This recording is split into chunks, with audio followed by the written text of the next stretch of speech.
and more importantly his speed, is going to be left on the shelf next year. Somebody's got to pick him up.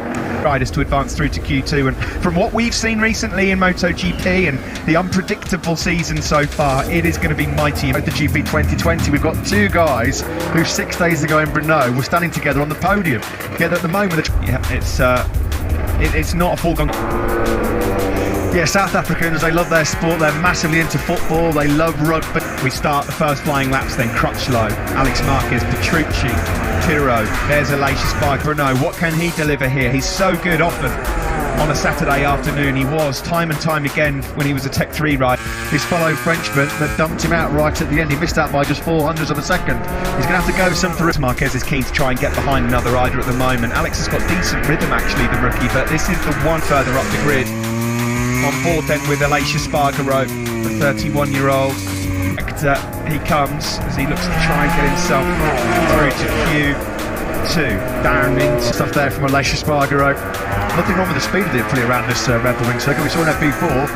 Fourth briefly, Leclerc right behind him. He's got down to a 1:25.247, and right away Zarco stamps his authority. Almost immediately matched by the Doctor, just 300ths in it between Zarco and Rossi. The one big difference Johan Zarco said when asked by the media yesterday, because of course he's ridden at the Red Bull Ring, we're on board with him now, the fact that the engine performance of the Ducati was what he felt was the biggest difference. They've never been lucky. Over half a second up. Now he's coming through the double left-handers, turn 6 and now turn 7. Rossi's also had a Zarco.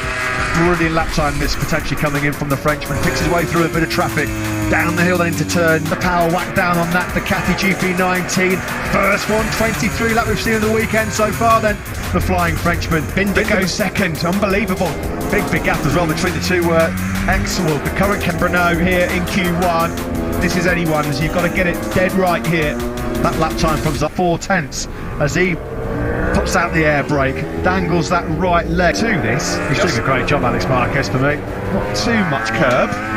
24.490 for Alex. Well, he's well on course for his best qualifying. He's qualified 21st. Slow now goes up into 5th.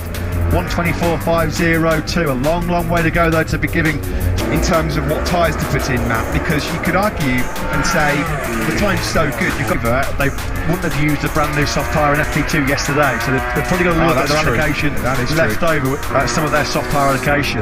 Rather ironically, Valentino Rossi here is trying to leapfrog Danilo Petrucci, but they're getting the message through to Rossi that it's being tailed by the number 9. Too late. It's too late because Petrucci's coming down the hill now, and he blitzstring there from Aleix Espargaro as well across the line with just under 3 minutes to go. Petrucci 23.973. He makes so Valentino Rossi's going to have up here.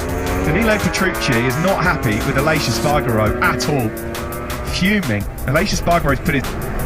Not really sure what we're seeing there. What exactly Aleix Espargaro had done to incur his wrath? Well, maybe it was a little bit sooner than that, who knows, but either way, this is from Iker Lecuona. Iker Lecuona here, he's not going to challenge Petrucci, but this could be a lap that puts him in 3rd. Oh, that's the way you learn, that's the way you pick up your experience. Good job, 4th. Really good lap time that by Lecuona. 1:24.4 that Valentino Rossi's been around this circuit for donkey's years. He was back here in the mid-90s. So here we go then. Zarco's going to have teammate Tito Rabat and Cal Crutchlow as well. Rossi has just gone across the line, so he's got one more go at this. Just love listening to that seamless shift gearbox on the Ducati downshifting from 6th gear for that tight time in those crucial top 2. Rossi's about to come through sector 2 as well. How does he fare? It's tight, it's pretty tight, isn't it? Oh, he's on a second. She gets Zarco as well. I mean, all 3 of them are on great laps, but that is a big advantage for Rossi in sector 2. That 3rd split right now. Rossi on course at the moment for Q2. Petrucci it's going to be close. At 23.915. Down to 0 for Rossi. It's now all over for the Italian. Over the line he comes. Second, 23.8. Rossi right at he really close. Yeah, could not afford to make a mistake in that last sector. He absolutely 23.865 for the Frenchman. I think that was a massive stand-up wheelie being pulled there by Iker Marquez. Some decent company behind Iker Lecuona. Excellent job by him. 6th. Second. Petrucci really riled here. Look at that. You don't need to be a body language expert to understand exactly at such high speeds, and he feels like they come together maybe. Look at that. He is absolutely livid. What's happened here? Here we go then. Waiting at the end of the session for Danilo. Here comes Rossi over the hill.